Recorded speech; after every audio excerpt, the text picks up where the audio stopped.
Hola, ¿qué tal? Bienvenidos a Arsenal, donde semana a semana, usted lo sabe, comentamos los acontecimientos más relevantes de la semana en compañía de Paola Barquet, nuestra compañera de ruta.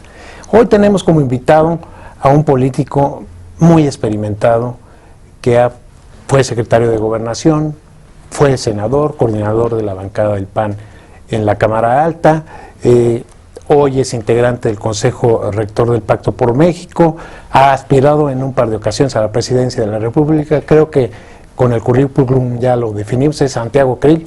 Santiago, muchísimas gracias por acompañarnos. ¿Tú estarías de acuerdo, por ejemplo, en la reforma? Hay por ahí panistas que, bueno, concretamente Javier Corral, Rufo, Marcela Torres Pember, que han habido un Hermosillo, que abiertamente han dicho que pues no es, pues se han manifestado en contra de la reforma energética y se han reunido con gente del PRD, y en una votación tan apretada como sería una reforma constitucional, pues 4 o 5 votos pueden resultar hasta definitorios. ¿Tu posición ahí cuál es? Es muy clara. Yo voy por una reforma en donde se pueda aprovechar de mejor manera nuestro petróleo, y creo que esa mejor manera es abriendo los cauces a una inversión en donde el Estado siga siendo el eje rector a través de las leyes que impone y de su autoridad con facultades para que esa manera, digamos, de explotación moderna tenga cauce, sentido, dirección y le deje el mayor beneficio al país. Ya nos vamos, Santiago, pero quisiera hacerte una pregunta más de tipo personal. Muy bien. A lo largo de tus carreras has tenido muchas oportunidades, has tenido, bueno, has sido 2 veces candidato. ¿Qué ha pasado? ¿Cómo te has sentido tú en estas etapas? ¿Cuál ha sido la más dura? ¿Has tenido derrotas muy difíciles? Y cuéntanos un poquito esta parte más humana de Santiago Krill. Yo desde hace mucho tiempo aprendí una gran lección que hoy transmito, y la transmito del corazón, más que de la razón. Y esa gran lección es que una derrota puede ser el principio de una victoria, y una victoria puede ser el principio de una derrota. Nunca sabe uno. Y te platico esta anécdota. Cuando decidí yo buscar la candidatura del PAN al Distrito Federal, lo hice en una idea de trabajar en equipo con Vicente Fox para que no fuera el Distrito Federal a desfondar toda la elección federal, o sea, aportar todo lo que yo pudiera para que cuando menos el nivel de votación del Distrito Federal fuera en promedio igual al del resto de las entidades y que ayudara con ello a ganar la elección del presidente. Tomé esa responsabilidad con 13 puntos, es lo que teníamos, el PAN tenía 13 puntos, así inicié yo campaña en el DF, hice todo lo posible, llegué pues prácticamente a estar a un punto de diferencia con López Obrador, en buena lid, en una buena campaña, con un PAN ya, digamos, fortalecido, y obviamente pues los resultados no fueron buenos, o sea, digo, en el sentido de que no gané la elección, ¿no? Al día siguiente llegó Vicente y me dijo, mira, hay una buena noticia y una mala, empiezo por la mala. Creo que el Distrito Federal perdió al mejor jefe de gobierno posible, pero el gobierno de la República ganó a un magnífico secretario de Gobernación. Entonces, esto te da idea de la dualidad de las cosas. Entonces, para mí, lo importante no es tomar ni un triunfo ni una derrota como tal y quedarte ahí, sino ir trabajando. Mira, lo último que me sucedió, yo ya estaba pues de regreso en mi despacho, soy abogado. Ejercí durante 20 años mi profesión de abogado, fui director de una carrera de Derecho como la del ITAM, jefe de su departamento, tengo una maestría, y trabajé muy a gusto. Entonces ya iba de regreso a mi despacho abogado y de repente surge un proceso de diálogo con el gobierno, en donde me pide el presidente del partido, Gustavo Madero, que lo acompañe, digamos, a las primeras pláticas. De esas pláticas surge una idea de un pacto, surge una agenda de reformas, surge un consejo rector, y honestamente uno de los periodos más productivos de mi vida política pues ha sido este, sin querer queriendo, sin saber, me explico, sin planearlo. ¿Y por qué digo de los más productivos? Porque sacar adelante reformas de este calado, que por supuesto son del mérito del Congreso, principalmente de los legisladores, pero me siento parte, a lo mejor con la más pequeña parte, pero he podido yo aportar en la educativa, en la de telecomunicaciones, en la de competencia económica, sin tener un puesto, ni una representación, ni un salario, ni una contratación, nada, o sea, me explico. Representante del PAN en el Consejo Rector del Sí, Pacto, pero no es un cargo ni siquiera que esté en un reglamento, o sea, es claro, simplemente estar en la política. Estar ahí, me explico, y ha sido, como te digo, una de las etapas más productivas desde el punto de vista político que he tenido.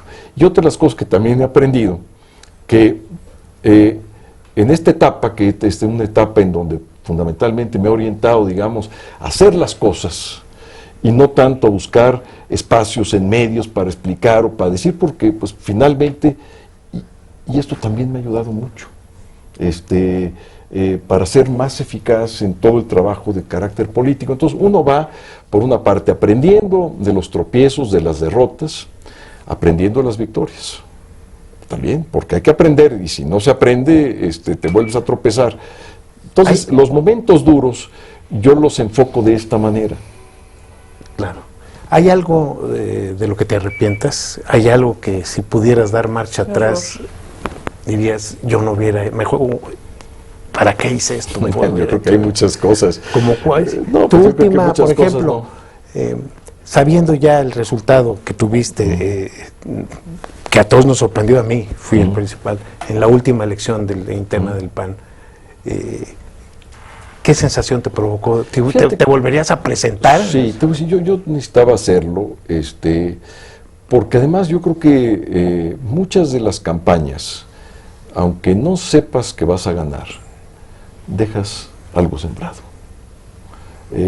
Y yo creo que eso, digamos, una campaña limpia, una campaña de ideas, una campaña de propuestas. Mira, muchas de las propuestas de mi campaña interna están reflejadas en el pacto, muchas. O sea, todo ese ejercicio, ese recorrido nacional, jamás lo pensé así, pero así resultó. Claro. Me sirvió de una experiencia única para que cuando llegué a la mesa de negociación para la formulación de la agenda o la orientación de una reforma, no tenía la menor duda que, por ejemplo, en el caso de la educación, o era una evaluación con resultados y con consecuencias, o no funcionaba. Y por eso el PAN peleó esa palabra en la Constitución que dice permanencia, que es el eje, digamos, es el arma toral de la reforma para lograr la calidad educativa. O en el caso de la reforma en telecomunicaciones, pues es obvio que la participación del PAN fue determinante para darle esa orientación, o la de competencia económica. Y esa es una experiencia de muchas derrotas y de muchos triunfos, otra vez, ¿no? Entonces, en el caso de mi campaña interna,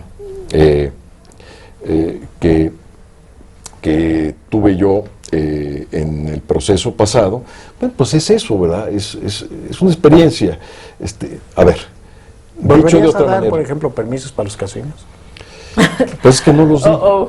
Yo creo que ese es otro, es otro debate falso. Primero, ni eran permisos, ni yo los expedía. Había un reglamento que infortunadamente no se cumplió, porque los permisos eran de 3 entes: gobierno federal, gobierno estatal y gobiernos locales. Esa fue, digamos, o sea, que durante la gestión que yo tuve como secretario de Gobernación, en vez de concentrar el poder a nivel de la federación, se distribuyó. ¿Por qué?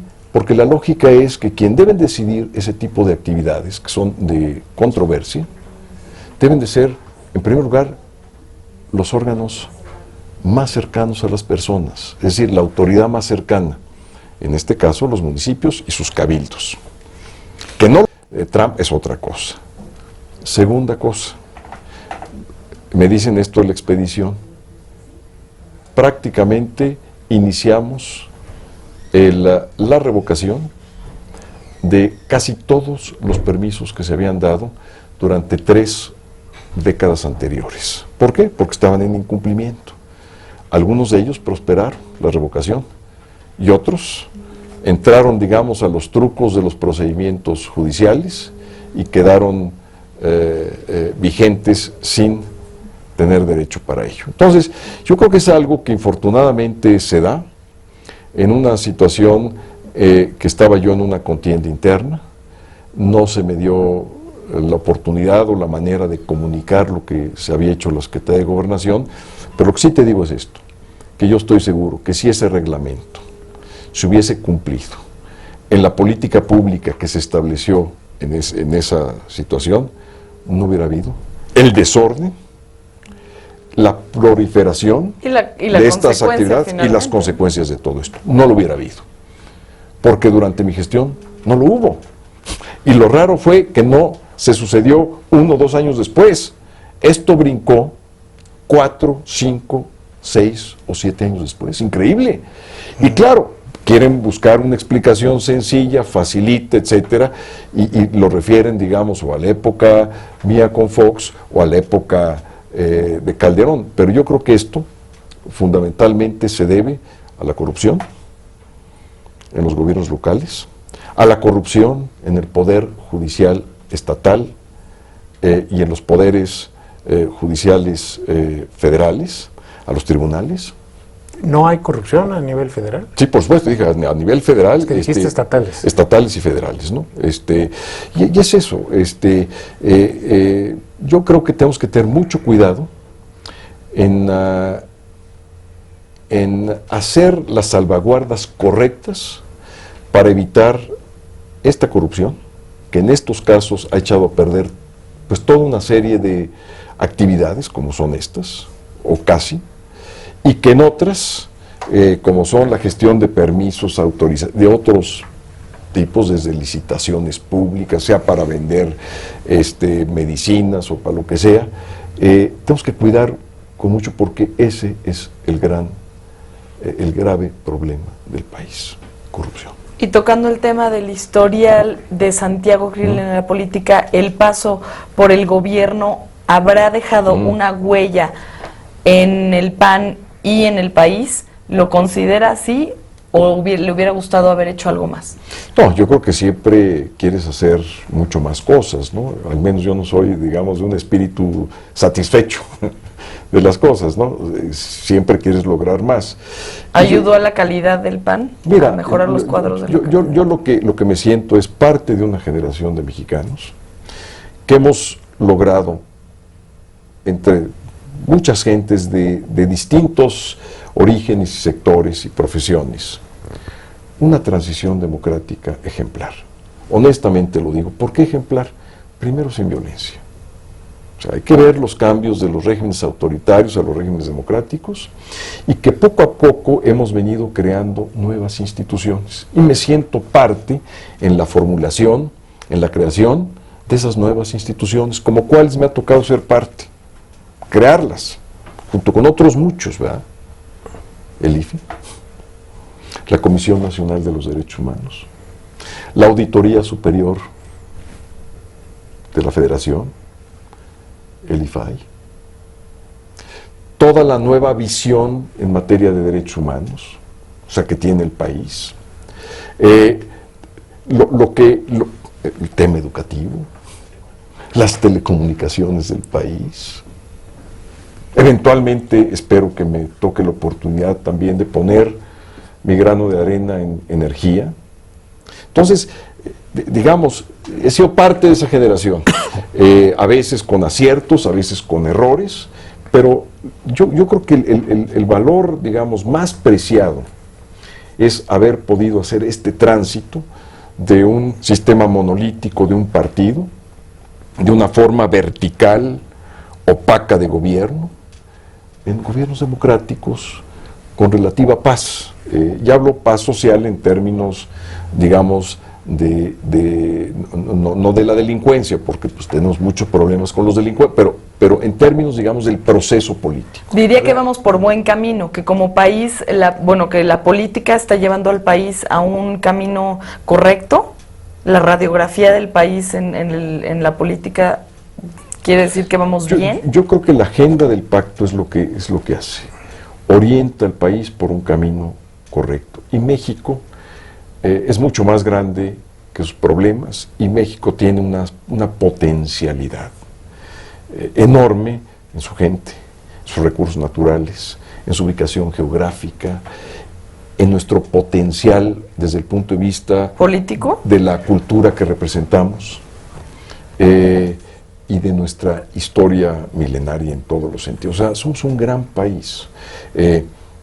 Cuando vino lo del pacto, y con esto termino, y empezaron a hablar bien de México en todas partes, ¿no? que fue, digamos, la gran noticia, no hubo un acuerdo, en fin, caray, a mí me dio mucho gusto, quizá un poco de tristeza que eso no haya ocurrido durante nuestros gobiernos del PAN por razones fundamentalmente de los opositores que hoy están gobernando, pero que de cualquier manera, caray, se siente uno muy orgulloso, ¿verdad? De decir, en México están pasando cosas, y cosas buenas, o sea, malas también, pero cosas que ya han llamado la atención a nivel mundial.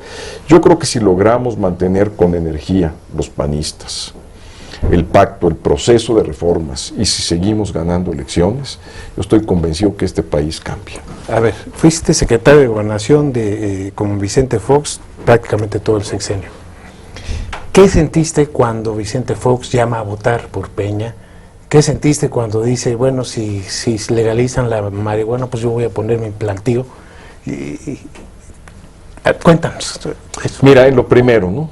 No es una traición al partido. Porque lo segundo tiene menos importancia, ¿no? Lo primero sí, a mí me dolió mucho, porque tú imagínate las horas, los años planeando de cómo íbamos a sacar al PRI de Los Pinos. Estoy hablando 1997, no del 2000 cuando ya estaba el triunfo. Claro. Que éramos unos pocos: Jorge Castañeda, Adolfo Aguilar Sincer, José Luis González, el Bigotón González y otros más. Tú imagínate, en esos primeros años, ¿no?, que decíamos, vamos a ganar la presidencia. ¿Cómo nos veía la gente? No, o sea, éramos menos que ilusos, por no decir otro, no, me explico. Entonces, y todo ese esfuerzo, y no es el PRI, o sea, no es el partido político, ojo, es la cultura autoritaria, de corrupción. O sea, toda esa parte era lo que teníamos en mente quienes íbamos en ese esfuerzo. Entonces, de repente, en media campaña, cuando nuestra campaña pues no tenía ya buenos números, de repente yo escucho a mi amigo, porque pues yo le tengo agradecimiento y respeto a Vicente Fox, fue mi jefe, pero pues ahí no estuve de acuerdo con él, ¿no? Y me dolió. ¿Llegarías a decir que es un traidor? No, eso no lo diría, y menos a un amigo, porque lo aprecio, y cuando un amigo tuyo toma otro camino, pues ¿tú qué responderías? Digo, pues, ¿no? Tienes que, pues si por una parte, respetar ese camino, pues no estás de acuerdo, decirlo y te duele, digo, pero hacer, digamos, de eso un linchamiento y todo lo demás, de mí no va a salir, ¿eh? Lo de la marihuana dices que no tiene importancia, pero no, porque llama muchísimo la atención. Pues sí, pero que un expresidente diga, bueno, pues si se legaliza voy a poner mi sembradío. Mira, digamos, en una discusión seria, yo creo que tenemos que llegar a decir que el problema en la droga lo tenemos que manejar de otra manera, no con una política punitiva, policial, como ha venido sucediendo a lo largo de las últimas 5 décadas. Yo creo que eso ha sido un error, y más en el caso de México, que es un país fundamentalmente de tránsito, digamos, de la droga grande hacia el mayor mercado de los Estados Unidos. Entonces, yo sí creo que debe abrirse una discusión muy seria y buscar, digamos, cambiarle el eje de esta política policial a una política de salud. O sea, eso sí tiene sentido y tiene asidero y tiene, digamos, un debate. Puedes estar de un lado o del otro, pero en esa discusión. Lo otro, digamos, que a media campaña haya sucedido en las condiciones y en las circunstancias, después de que muchos de nosotros pues dimos pues la vida, o sea, me explico, yo no lo entiendo, pero como es alguien que respeto y es mi amigo, pues hasta ahí la dejo. Estábamos platicando ahorita de lo que de lo que ha estado pasando en la silla presidencial. ¿Por qué Santiago Krill no llegó a la silla presidencial? Pues porque los electores no quisieron. ¿Pero qué pasó? ¿Qué fue? Bueno, pasó muchas cosas, no lo sé, digamos, ¿Qué hubiera hecho diferente? Creo que necesitaría yo mucho tiempo para hacer y compartir un análisis de esa naturaleza, pero finalmente yo soy demócrata. Y yo creo en los electores, sean panistas o sean ciudadanos, y ellos tienen la última palabra. ¿Traes agenda todavía? México y México. Y nada más eso. No me interesa otra cosa. Estoy en una posición ya de experiencia, de edad, Pero sientes que todavía... Yo creo que México tiene una gran agenda. No, tú. Y personal. Me gustaría siempre estar viendo en qué podemos mejorar el país, sí, siempre. Bueno, pues con eso nos vamos. Se nos alargó el programa, qué bueno. Fue una charla muy amena la que tuvimos aquí con Santiago Krill. Y lo esperamos, ya sabe usted, el próximo sábado, 7 de la noche, en su Arcelán. Muchas gracias, Santiago, por estar aquí. Santiago, gracias. Les agradezco yo a ambos dos Bienvenido. por esta invitación. Felicidades por el programa. Gracias. Ojalá se repita. Gracias. Muchas gracias. Gracias. Hasta luego.